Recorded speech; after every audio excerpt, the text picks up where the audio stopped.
El escritor Fyodor Dostoyevsky exploró las aristas más sombrías de la mente humana con historias como Los hermanos Karamazov y Crimen y Castigo.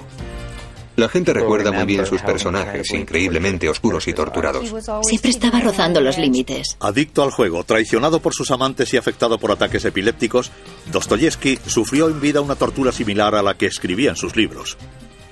De vez en cuando surge un nuevo talento que cambia la forma de contar las historias.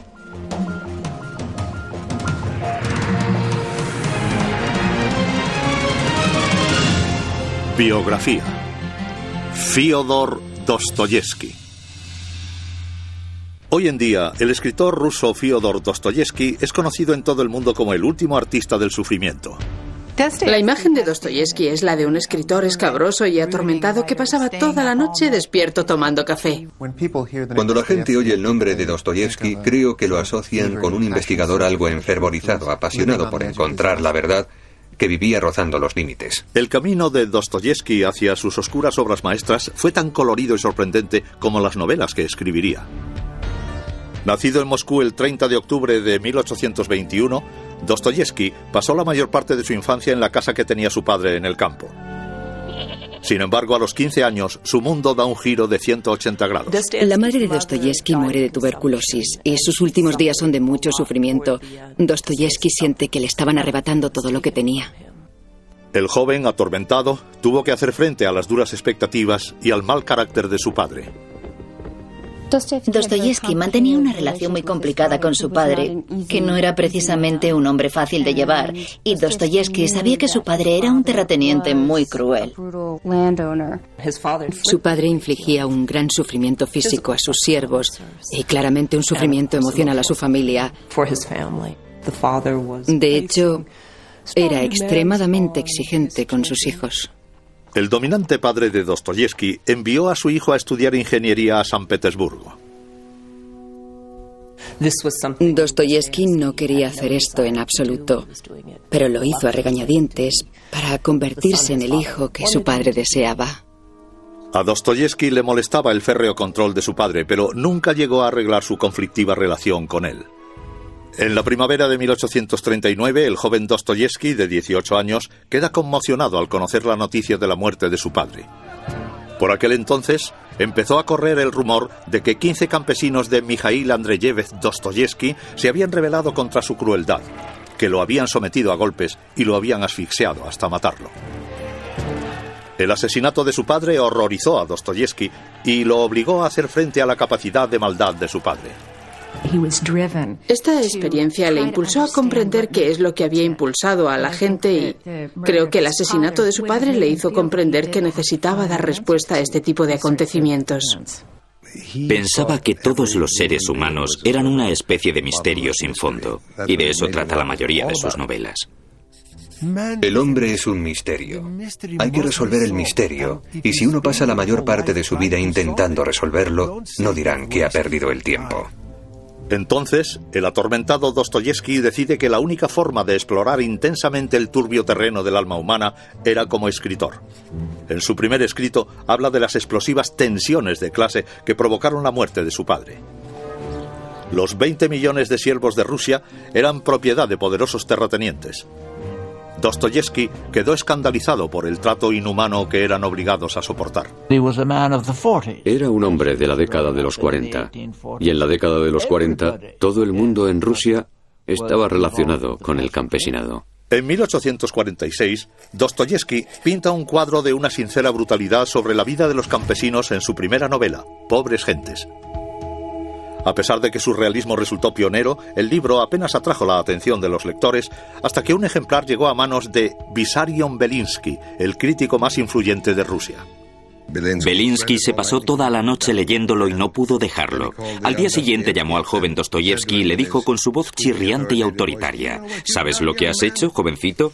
Dostoyevsky se encogió de hombros. Belinsky le dijo: has escrito la primera novela social rusa.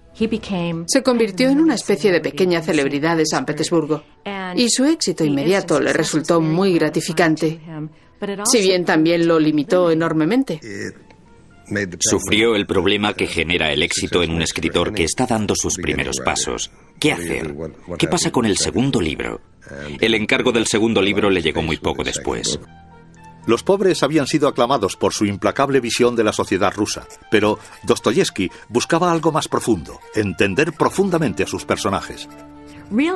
El realismo en tiempos de la literatura de Dostoyevsky solía significar el retrato de las condiciones sociales en las que vivía la gente. Dostoyevsky fue mucho más allá y mostró cómo era verdaderamente su mentalidad. Conforme estudia las atormentadas vidas de sus compatriotas campesinos, Dostoyevsky va tomando la resolución de ayudar a salvar el corazón de Rusia.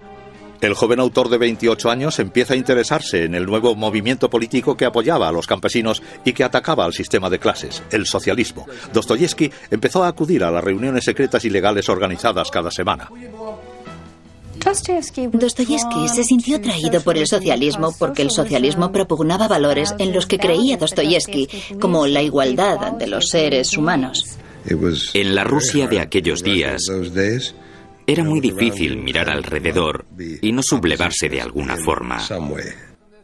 Se trataba de un grupo de personas que se reunían todos los viernes para hablar de ideas de las que se supone que no tenían que hablar. Le tocó vivir en una época de Rusia en la que las ideas quedaban sometidas a las del zar del momento, que gobernaba con un puño de acero y que no permitía la expresión de ideas. A primera hora del 23 de abril de 1849, la policía accede al apartamento de Dostoyevsky y se lleva al escritor a la fortaleza inmunda de Peter y Paul, donde fue encarcelado junto con 20 compañeros socialistas. Tras permanecer casi 8 meses encarcelado, de repente una mañana es trasladado junto con sus compañeros a una plaza pública. Convocaron a los condenados y a un escuadrón en la plaza Smirnov. Dostoyevsky y los demás prisioneros se preparan para ser ejecutados. Los 3 primeros prisioneros se preparan para la muerte mientras Dostoyevsky lo ve todo desde un lado, consciente de que él será el siguiente en morir. En 1849, mientras el sol se levanta sobre San Petersburgo, un grupo de prisioneros socialistas esperan el momento de su ejecución. Uno de ellos es Fyodor Dostoyevsky, de 28 años. Los soldados se posicionan delante de ellos con sus rifles y reciben la orden de levantar las armas. Dostoyevsky se da cuenta de que el siguiente en ser ejecutado será él. Los soldados se preparan para matar a los 3 primeros condenados mientras Dostoyevsky observa la escena horrorizado. Dostoyevsky pensó, dentro de unos momentos nos reuniremos con Cristo. Pero justo en el momento en que Dostoyevsky está a punto de ser ejecutado, un mensajero entra en la plaza y anuncia algo sorprendente. La vida de los prisioneros es perdonada. En el último momento posible, el ayudante del zar dice: efectivamente, no era más que una broma. Dostoyevsky había estado a un paso de la muerte. Esta era la forma que tenía el zar de infundir a estos hombres el miedo de Dios. Aquel momento fue un punto de inflexión. Dostoyevsky experimentó la sensación de estar a un instante de la propia muerte, la sensación de mirar de frente al abismo. Inmediatamente después de regresar a su celda, escribió una carta a su hermano. Ahora echo la vista hacia atrás y pienso en todo el tiempo que he desperdiciado. A partir de ahora cambiaré mi vida. Naceré bajo una nueva forma. Volveré a nacer y mejoraré. En lugar de la ejecución, el zar sentenció a Dostoyevsky a 4 años de trabajos forzados en Siberia. Cuando Dostoyevsky llega a Siberia, siente que está en la frontera de una nueva vida. No sabía lo que le esperaba, pero él sabía que nada volvería a ser igual. Para los intelectuales de biblioteca, Siberia constituyó un abrupto despertar. En Siberia le pasó algo que nunca le había pasado a ningún otro escritor ruso de altura. Tuvo que convivir con presos de verdad. En el mismo dormitorio había 40 o 50 personas durmiendo, o intentándolo. Era una habitación ruidosa, sórdida y maloliente, nada agradable. Vivíamos hacinados, todos juntos dentro de una barraca. Los presos huelen igual que los cerdos, y dicen que es imposible no actuar como cerdos. Quedó totalmente conmovido por la brutalidad de algunos de aquellos presos. Sin embargo, Dostoyevski se vio empujado de nuevo a los tenebrosos misterios del alma humana. Mientras se esfuerza largas jornadas haciendo trabajos forzados, Dostoyevski intenta comprender las vidas interiores de los asesinos y ladrones con los que convive. En Siberia, durante la interacción con estos mismos reclusos, encuentra un foco de humanidad que lo inspira, lo alimenta y lo cambia. Créeme, aquí hay personas hondas, fuertes, hermosas. Qué gran alegría produce el descubrir oro tras un caparazón áspero y duro. Descubre una nueva forma de vida que no era lo que él se imaginaba. Y también descubre la humanidad de aquellos asesinos. Obligado a hacer frente a la mezcla del bien y del mal en el alma humana, Dostoyevski se obsesionó con comprender la culpa, el pecado, el crimen y la redención. No cabe duda de que Dostoyevski vivió algún tipo de intensa conversión cristiana durante su estancia en la cárcel. He compuesto para mí mismo un símbolo de la fe. Creer que no hay nada más bonito, más profundo y perfecto que Cristo. Mientras busca el significado en medio de este brutal reducto, Dostoyevski llega a la creencia de que la perfección divina, similar a la de Cristo, era la clave para la salvación espiritual. El sufrimiento era enormemente importante para Dostoyevski, en parte por su forma de ver el cristianismo. Cuando pecas, sufres, y el sufrimiento es la forma de redimirte. El estereotipo es que adoraba o exaltaba el sufrimiento. No lo hacía por él, sino que lo hacía únicamente porque lo consideraba un paso imprescindible para trascender la dificultad. Dostoyevski se arriesga a ser castigado cuando empieza a escribir en secreto un diario en el que guarda sus nuevas creencias. No empieza con un programa para él, sino que sigue su propio camino, que encuentra simplemente escribiendo los cambios que notaba en él. A Dostoyevski siempre le interesaron los caracteres perturbados. Sin embargo, creo que esta experiencia en Siberia le permitió acceder a una dimensión totalmente diferente de posibilidades de la perturbación humana. Conocía a más asesinos que la mayoría de los novelistas. En 1854, Dostoyevski es finalmente liberado, pero su castigo no ha finalizado todavía. Es obligado a quedarse en Siberia y a servir al ejército ruso 6 años más. La vida de un soldado, con todas sus obligaciones, no es fácil en absoluto. No me estoy quejando, es mi cruz y me la he merecido. Mientras permanece en la remota ciudad de Semiplasnik, Dostoyevski conoce a la bella María Isaeva, de 30 años, de la que poco después se enamora. A pesar de ser pobre y de tener tuberculosis, los aires melodramáticos de María intrigaron al inquietante escritor. Era apasionada, exuberante, y la tuberculosis la mantenía en un constante y leve estado febril. Poseía esa intensa cualidad. Dostoyevski se casa con esta imposible mujer. Un matrimonio miserable, pero en el que la hondura de su amor por ella era incuestionable. Personalmente creo que lo que ella sentía por él era algo turbio. En 1859, Dostoyevski, de 37 años, regresa finalmente a San Petersburgo sin dinero y con una mujer. Había sido alguien, pero habían transcurrido 10 años. El mundo había cambiado, él mismo había cambiado. ¿Cómo recuperar un sitio, cómo recuperar su sitio en la vida cultural? Sin embargo, la carrera literaria de Dostoyevski queda entorpecida por sus problemas de salud. Padecía epilepsia, por lo que no era capaz de trabajar de forma tranquila y constante. En los últimos años, Dostoyevski había sufrido ataques graves que lo habían golpeado sin avisar y que lo habían dejado varios días incapacitado. Su epilepsia empeoró hasta tal punto que los médicos le instaron a que hiciese un viaje por los balnearios europeos. Dostoyevski se marcha de Rusia con la esperanza de recomponer su vida, pero en Europa se encuentra con más miseria que ayuda. En 1862, Fyodor Dostoyevski, de 42 años, recorre las grandes capitales europeas buscando desesperadamente empezar de nuevo. Su carrera como escritor se había atascado, sufría ataques epilépticos y estaba continuamente endeudado. La turbulenta vida de Dostoyevski la complicaba todavía más su atracción hacia las mujeres con fuerte carácter. Dostoyevsky solía relacionarse con mujeres muy inteligentes y a la vez dispuestas y capaces de admitir su inteligencia. El tipo de mujer por el que se sentía atraído Dostoyevsky era el conocido como la mujer infernal, relacionada de alguna forma con una existencia demoníaca. Una mujer atractiva, pero perturbada, y muy convincente al mismo tiempo.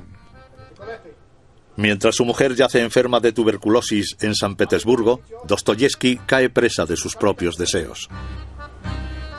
En una lectura pública, conoce a una hermosa mujer que lo atormentaría como ninguna otra, la joven de 20 años, Polina Suslova. Polina Suslova era una mujer muy apasionada y a Dostoyevsky le atraían mucho las mujeres apasionadas. Se quedó enganchado a ella. Sin embargo, las mismas cualidades dominantes que la hicieron atractiva a los ojos de Dostoyevsky también le reportarían penas y miseria. Suslova era una mujer muy astuta. Era una clienta dura, una de esas clientas con las que es difícil tratar. Empieza una relación con una mujer apasionada, exigente y algo mandona. Desesperado por impresionar a Suslova, a Dostoyevsky se le ocurre un plan para colmarla de riquezas. Mientras ella lo espera en París, Dostoyevsky acude a los casinos de Alemania para conseguir un botín rápido. Era una persona muy impulsiva que tendía a los extremos, y el juego era uno de los extremos. Conforme la fortuna de Dostoyevsky aumenta y disminuye a cada vuelta de la ruleta, su atracción al juego se convierte en una intensa adicción. ¿Por qué el juego atraía tanto a Dostoyevsky? Porque representaba la posibilidad de cambiar el mundo, de cambiar tu mundo y tu posición en un solo segundo. Intentaba utilizar algún tipo de poder exclusivamente humano para predecir en qué casilla de la ruleta se pararía la bolita. Dostoyevsky se convence de que si se concentra mucho será capaz de predecir el trayecto de la bola de la ruleta. De verdad, conozco el secreto. Es terriblemente tonto y simple. Consiste en contenerse continuamente y en no dejarse llevar por la emoción. Creía sinceramente que podía ver el futuro, y hay pruebas muy claras de que se equivocaba en sus predicciones, porque siempre perdía en la ruleta. Tras 4 días jugando día y noche a la ruleta, Dostoyevsky sale de su delirio y se da cuenta de que Suslova se había quedado esperándolo en París. Recogió sus humildes ganancias y se marchó rápidamente a Francia, pero era demasiado tarde. Cruzó toda Europa para reunirse con ella, pero ella se había ido con otra persona. Cansada de esperar, Polina se había enamorado de un joven estudiante español de medicina. Polina se comportaba como un personaje de Dostoyevsky. Ella lo había convertido en un abyecto mendigo, lo tenía ilusionado, lo tenía celoso, lo tenía atormentado. ¿Y si ella, a lo mejor ella no, volverá? Era la típica mujer incesantemente deseable. Cuando a Polina la abandona su amante español, Dostoyevsky se apresura a volver a su lado. Suslova usa a Dostoyevsky para estar acompañada y lo vuelve a abandonar cuando se aburre de él. Probablemente Dostoyevsky no jugaba sus cartas de forma muy inteligente en aquella relación. Se sometía totalmente a ella, y con esa mujer en concreto, el sometimiento no era lo más aconsejable. Dostoyevsky acepta su mala fortuna como fuente de inspiración creativa. Estoy convencido de que ninguno de nuestros escritores, vivos o muertos, ha escrito nunca en unas condiciones comparables a las condiciones en las que invariablemente escribo yo. Que si Dostoyevsky sufría, por supuesto que sí. Tenía un temperamento propenso a sufrir crisis. Solía decir, soy como un gato, tengo 8 o 9 vidas y tengo que estar al borde de la crisis para concentrarme en mis pensamientos. En 1863, Dostoyevsky despilfarra sus últimos ahorros en los casinos de Alemania. Deprimido y abatido, regresa a Rusia y a su problemática vida familiar. Su mujer está en la última fase de la tuberculosis y la muerte era ya inminente. A pesar de las tiranteces en su matrimonio, la pareja se sigue amando profundamente. Al pie de la cama donde descansaba moribunda su mujer, Dostoyevski, de 42 años, no ceja en su empeño por comprender su angustiosa vida y se fuerza a sí mismo a escribir. Ahora me encuentro en una situación tan tormentosa que no sé qué es lo que va a suceder.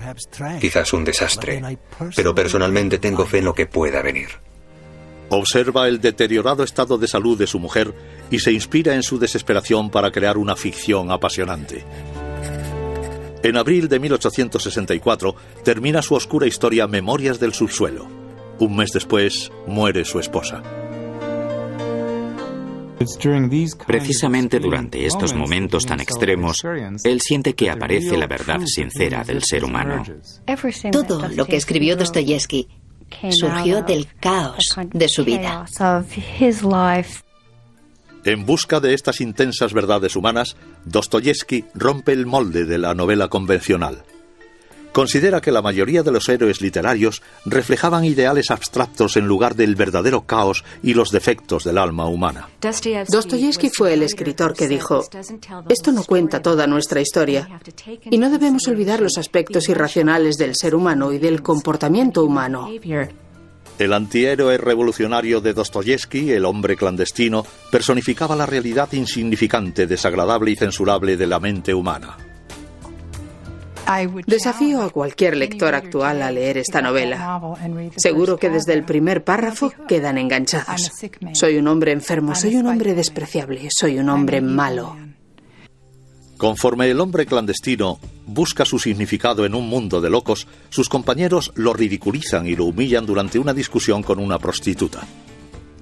Creo que le correspondía a Dostoyevski ser el primero en la cultura rusa en situar la acción con el narrador en una cama, con una prostituta, discutiendo con ella. Eso sí que es revolucionario. Dostoyevski alardeaba de haber sido el primer autor en retratar al verdadero hombre de la mayoría rusa en toda su fealdad y su tragedia. Con el fin de captar la vida en los márgenes de la sociedad del hombre clandestino, Dostoyevski explora la brutal realidad de las volubles ciudades rusas. Memorias del subsuelo es una especie de retrato de la vida de San Petersburgo. En esta ciudad todo el mundo está solo.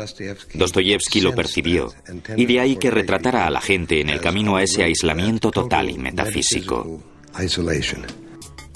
Hemos nacido muertos, y desde hace mucho tiempo nuestros padres han dejado de vivir, y esto cada vez nos gusta más. Con el tiempo nos va gustando más. La historia que escribe de un marginado que lucha por sobrevivir en una ciudad sin corazón traza un nuevo camino para otros artistas que se enfrentaban a los miedos y ansiedades urbanos. El legado de Dostoyevski como poeta de la ciudad es enorme. Se puede ver en películas como las de Scorsese. Y sin duda, San Petersburgo está lleno de calles infestadas de maldad. Los directores de cine, desde Stanley Kubrick a Michael Mann, han reforzado la oscura visión de Dostoyevski sobre los peligros que acechan a las ciudades modernas. Dostoyevski fue uno de los primeros escritores en abordar verdaderamente qué significa ser una persona en el mundo moderno y lo difícil que puede resultar el propio lugar en él. A pesar de la perspectiva visionaria de Dostoyevski sobre el corazón de la ciudad, su libro Memorias del subsuelo, publicado en 1864, recibió todo tipo de críticas. El fracaso y la mala fortuna rodearon siempre su vida, y Dostoyevski estaba a punto de conmocionar a los lectores rusos una vez más con su ácido retrato de un asesino, Crimen y Castigo. A pesar de que Dostoyevski escribió Crimen y Castigo hace casi 150 años, continúa conmocionando a los lectores de hoy en día. Crimen y Castigo no se parece a nada que yo haya leído. Lo único que yo quería era asegurarme de que no iba a haber nadie alrededor que me molestase mientras leía cada una de las intensas escenas. La novela me afectó enormemente. Cuando la terminé pasé varios días con dolor de cabeza. Esta horrible historia estaba cargada del caos emocional de la propia vida de Fyodor Dostoyevski. En 1864, a los 43 años, tenía en mente la muerte de dos de las personas más cercanas a él, su mujer María y su hermano Mijail. Y entonces me vi allí, solo, una sensación horrible. No había ningún alma viviente que pudiese llenar el hueco dejado por ambos. No me quedaba literalmente ninguna razón para vivir. Dostoyevski asumió todas las deudas de la familia de su hermano. Eso hizo que se preocupara obsesivamente por encontrar la forma de conseguir dinero. En medio de una situación económica cada vez más desesperada, el impulsivo Dostoyevski vuelve a los casinos europeos, empujado por la visión de dinero fácil. Viajó mucho, escapando de los acreedores. Era un adicto al juego. Pero en Wiesbaden pierde todo en una partida a la ruleta. Desesperado por encontrar fondos, su única esperanza es ahora vender una nueva historia a su editor. Dostoyevski trabajó contrarreloj escribiendo con oficio una desconcertante historia de asesinato, culpa y salvación que titularía Crimen y Castigo. Esta es la descripción psicológica de un crimen. Un hombre joven que decide salir bruscamente de su detestable situación. Está decidido a matar a una determinada mujer. Dostoyevski recibe un modesto avance por el libro y se lo gasta rápidamente en pagar las facturas del hotel y en comprar un billete de vuelta a los suburbios de San Petersburgo. Cuando Dostoyevski escribió Crimen y Castigo, vivía en una situación de pobreza extrema. Cuidar de su familia y conseguir un nuevo avance por su libro le genera una gran ansiedad. Y todo eso alimenta su creatividad. La problemática vida de Dostoyevski la complican todavía más sus ataques epilépticos. Con suerte, la epilepsia solo le golpeaba de vez en cuando y lo dejaba incapacitado 2 o 3 días. Vivir al día, sin saber qué va a pasar al día siguiente, seguramente afectó su forma de escribir. Sus novelas están repletas de gente que se ha quedado con una mano delante y otra atrás. Dostoyevski convierte una vez más su agonía personal en inspiración literaria. La epilepsia era un misterio que lo dejaba incapacitado, y eso fue alimentando la leyenda que lo rodeaba. Una gran historia cuando eres un novelista romántico. Muchos de sus personajes están tan atormentados como él. Están atormentados por cuestiones espirituales, por su falta de dinero, por su hambre de dinero, por la soledad. Esto es algo característico en la novela de ideas de Dostoyevski. Una novela debería enseñar a la gente que en estos momentos es precisamente cuando surge nuestra verdadera personalidad. Dostoyevski crea una pesadilla urbana que disuadía y atraía por igual a los lectores hacia la mente de un asesino enloquecido, Rodion Raskolnikov. Dostoyevski era un maestro en la representación de los estados extremos del ser humano, de los extremos del comportamiento y de los extremos de la psicología. Raskolnikov, universitario fracasado y marginado social, decide que una determinada prestamista no se merece vivir y entonces la mata.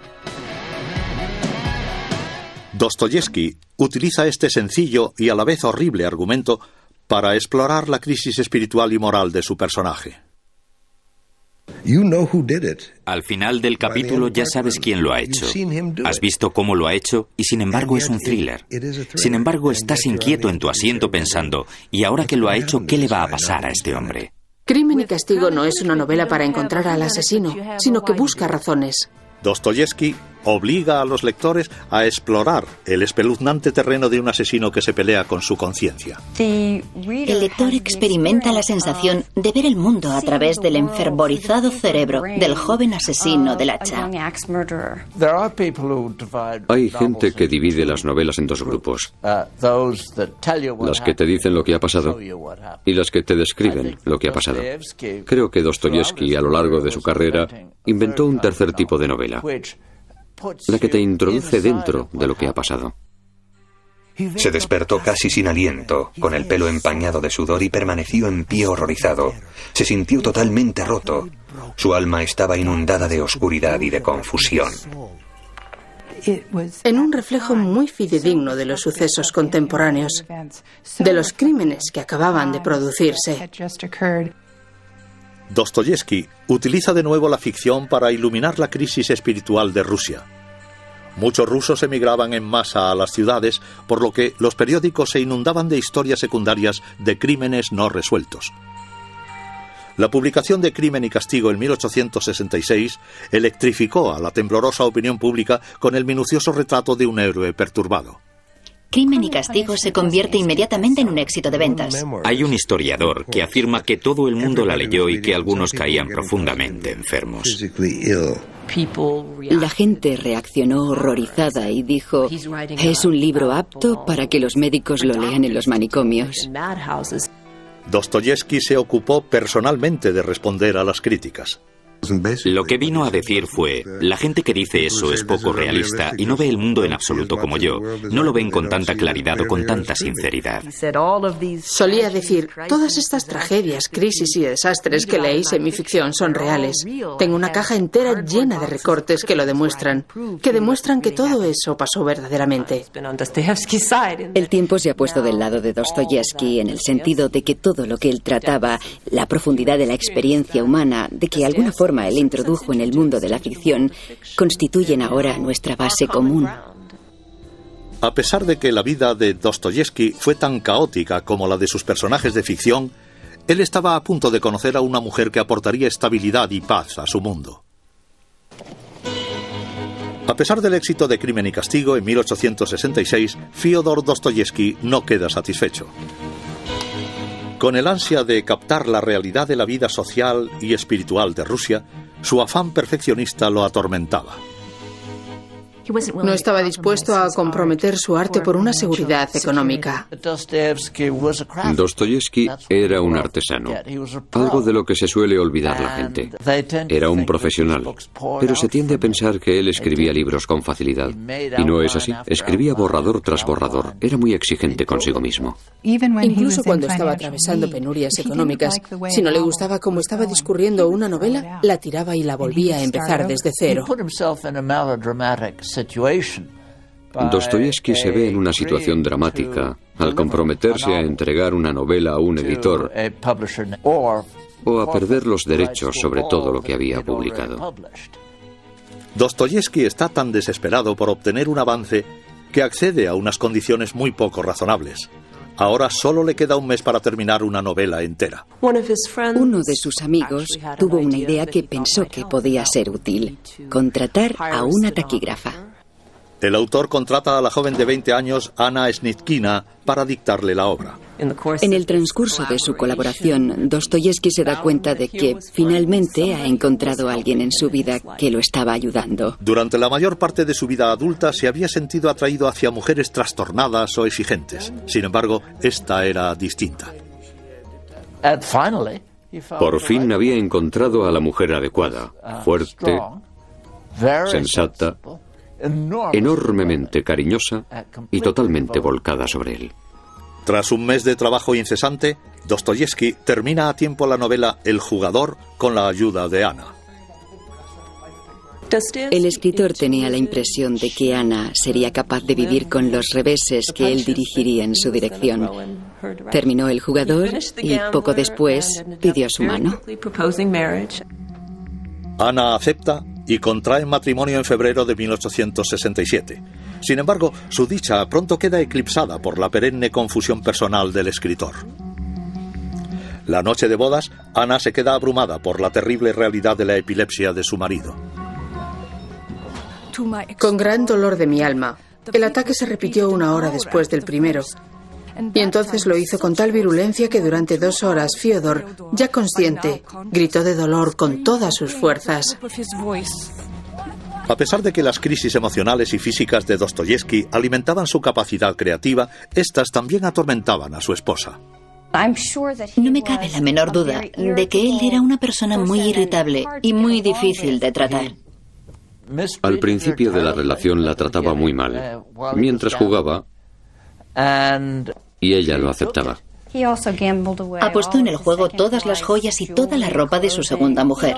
Siempre pensaba que la siguiente partida sería la buena, que ganaría mucho dinero y que se alegraría mucho. Pero entonces lo perdía todo. Cuando los acreedores lo amenazaron con mandarlo a la cárcel, Dostoyevski empezó a imaginarse un oscuro futuro. Sin embargo, Ana, cuyo comportamiento tranquilo enmascaraba a una decidida mujer, terminó hartándose. Ana tenía las ideas muy claras sobre qué tenía que hacer para que funcionara su matrimonio con Dostoyevski. Sabía cómo tratar a un hombre difícil y apasionado. Ella aportó una estabilidad insólita en su vida. Fue ella quien asumió todos los asuntos económicos y quien se ocupó de editar todas sus obras. A pesar de la tranquilidad que acababa de encontrar, Dostoyevski está más decidido que nunca a explorar el lado oscuro de la naturaleza humana. Nunca dejó de buscar los sucesos límite o terribles que se estaban produciendo en la sociedad, que era lo que quería abordar en su ficción. En novelas como El idiota y Los endemoniados, Dostoyevski vuelve a sumergirse en la vida espiritual de los marginados y de los inadaptados.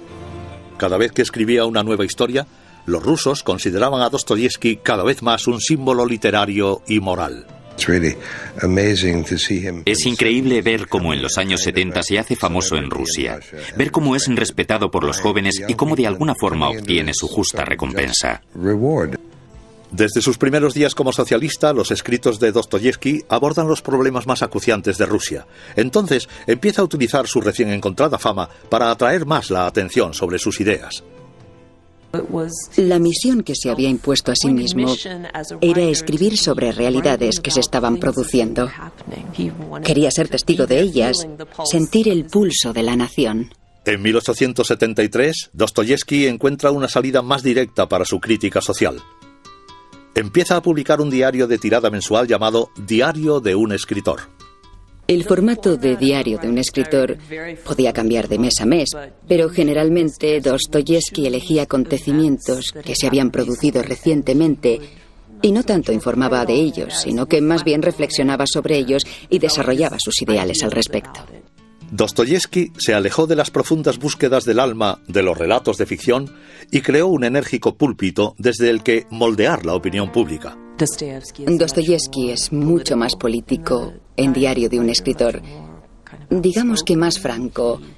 Es más incisivo en Diario de un escritor. El temperamento de Dostoyevski era extremo. Era impaciente y extremo en sus ideas políticas. Además, era categórico en sus perspectivas religiosas. La moral obsesiva de Dostoyevski también tenía un aspecto beligerante. Su diario sirvió para dar salida a sus grandes miedos y prejuicios. Es indudable que Dostoyevski era antisemita, y de hecho era bastante extremista. A pesar de que sus novelas abarcaban el abanico completo de experiencias humanas, la escritura de su diario revelaba que también era odioso e intolerante. ¿De verdad sirve de ejemplo esta muchedumbre de triunfadores judíos despreciables que han inundado Rusia? Su existencia en el mundo era tan inferior con respecto a su existencia como creador-escritor que es muy complicado hablar de ambas a la vez. El por qué este hombre podía escribir tales novelas rebosantes de humanidad es una de las grandes preguntas no contestadas del arte. A pesar de sus encendidas críticas, Dostoyevski nunca perdió de vista su deseo de obligar a los lectores a explorar los misterios del alma humana, un deseo que lo llevó de vuelta a la ficción. Él quería ejercer de profesor y se dio cuenta de que las novelas eran una forma más intensa de enseñanza que los diarios. A la edad de 60 años, Dostoyevski ha obtenido muchos logros, pero todavía siente que le falta algo por hacer. Mientras Rusia vive al borde del inicio de la revolución, Dostoyevski se desespera por redactar un escrito épico espiritual que salvase el alma de su país. En la década de los 70, Rusia encumbra a Fyodor Dostoyevski como uno de sus grandes literatos y de sus voces morales. Dostoyevski era el tipo de escritor al que le gusta cuidar de sus lectores. Se veía a sí mismo como un profeta y en sus novelas se esforzaba por condensar las grandes cuestiones de su tiempo. El autor, de 60 años, viendo las grandes dificultades que asolaban su país, sentía que tenía que alzar la voz. La Rusia zarista era un imperio inmenso que se desmoronaba bajo su propio peso. Una pequeña aristocracia gobernaba con puño de hierro a 40 millones de campesinos. Las masas querían derrocar el sistema de clases. La revolución estaba en el aire. Rusia vivía amenazada por el terrorismo interno y eso la llevó a un estado de gran ansiedad. Nadie sabía en qué podía desembocar todo aquello. Todo el mundo comprendió que la antigua estabilidad se estaba desintegrando. Conforme la salud de Dostoyevski empieza a deteriorarse, este se da cuenta de que no dispone de mucho tiempo para terminar su análisis de las crisis espirituales de Rusia. En 1878 empieza a escribir Los hermanos Karamazov. Creo que el objetivo de Dostoyevski al escribir Los hermanos Karamazov era escribir la obra maestra que él creía que todavía no había escrito. Dostoyevski también tenía la impresión de que le quedaba poco tiempo de vida y que probablemente aquella sería la última obra. Los hermanos Karamazov abarcan en 800 páginas toda la amplitud de Rusia. Su verdadera intención cuando la empezó fue reunir en una misma novela todos sus grandes temas. Al igual que Rusia, la familia Karamazov se encontraba en una espiral de descontrol. Cuando el padre es asesinado misteriosamente, sus 4 hijos sienten el peso de la culpa al tener cada uno un motivo para haberlo matado. Señores, todos somos crueles, todos somos monstruos, todos hacemos llorar a los demás. Deseo sufrir, y mi sufrimiento me purificará. Dostoyevski utiliza los celos, las traiciones y la confusión de los hermanos Karamazov para analizar cómo las personas viciadas pueden encontrar el significado y la salvación en el mismo mal. Dostoyevski intenta explicar qué sentido tiene un mundo en el que una persona inocente sufre tanto y cómo, a pesar de él, ese sufrimiento es una prueba del amor de Dios por la humanidad. A la gente le conmovió enormemente esta novela y la mayoría consideró que hablaba por su nación. Cuando publicó Los hermanos Karamazov, Dostoyevski disfrutaba de una posición social única. Cerca de su muerte, escribió orgullosamente en una carta que a veces la gente levantaba el sombrero por la calle para saludarlo. Había alcanzado el estatus de un gran escritor. 2 meses después de terminar Los hermanos Karamazov, Dostoyevski empieza a sufrir hemorragias internas. El 28 de enero de 1881 su estado de salud empeora. Entonces le dice a su esposa que aquel día moriría y le pide que le lea extractos de la Biblia. La misma Biblia que había recibido de camino a la cárcel 40 años antes. Ella le lee la historia del hijo pródigo. Aquella tarde, Dostoyevski vuelve a sufrir una hemorragia y queda inconsciente. Muere justo antes de medianoche. En el momento de su muerte, en 1881, había una sensación general de que él era el centro de la vida y la cultura rusas. Cuando Dostoyevski murió, la gente sintió que había perdido a su profeta, porque muchos creían hablar por boca de Dostoyevski. Durante toda su vida, Dostoyevski se había puesto al límite del caos y de la miseria para explorar los recovecos de su alma. Desde su muerte, los novelistas han moldeado la forma de los jóvenes de ver la literatura, el sufrimiento, la vida y la muerte. De vez en cuando surge un gran talento, y creo que eso es lo que pasó con Dostoyevski. Aparece un talento que cambia nuestra percepción de las palabras y nuestra forma de contar las historias. De alguna forma ahora no es posible leer literatura que no tenga algo de Dostoyevski. A partir de Dostoyevski, los escritores han tenido un ejemplo sobre cómo representar la vida interior de los individuos, o los pensamientos acallados, las ideas que no terminan de estar perfiladas, o todo el entramado psicológico del comportamiento humano. Las oscuras y complejas novelas de Dostoyevski dejan un legado que trasciende notablemente el límite de los libros. Sus historias han sido adaptadas a producciones televisivas y a más de 100 películas de cine. Sus novelas son extremadamente cinematográficas. Se percibe esa perspectiva a través de todas ellas. Se hacen tantas adaptaciones de las novelas de Dostoyevski porque contienen mucha acción, intriga y suspense. A Dostoyevski le preocupaba sobremanera la cuestión de cuál era el significado de un ser humano. ¿Qué somos? No qué deberíamos ser. Dostoyevski cambió la forma que tenía la gente de ver sus propias vidas al obligar a los lectores a identificarse con un nuevo tipo de personaje angustiado, los llamados antihéroes. Dostoyevski inventó el antihéroe. Artistas de todo el mundo han comulgado con la visión de Dostoyevski de los marginados en busca de significado. Se dio cuenta de que tenía que entrar en el territorio en el que no somos especialmente nobles, pero sí mucho más interesantes. Gente que está al límite, en los márgenes de la sociedad, que no terminan de encajar o que no tienen especial interés por hacerlo. Los atormentados solitarios del San Petersburgo de Dostoyevski crearon un modelo de antihéroes, desde el guardián entre el centeno, de Holden Caulfield, a Taxi Driver, de Travis Bickle. Dostoyevsky descubrió cómo alguien puede entrar en guerra consigo mismo. Dostoyevsky tenía una percepción increíble de las contradicciones inherentes de la psicología humana.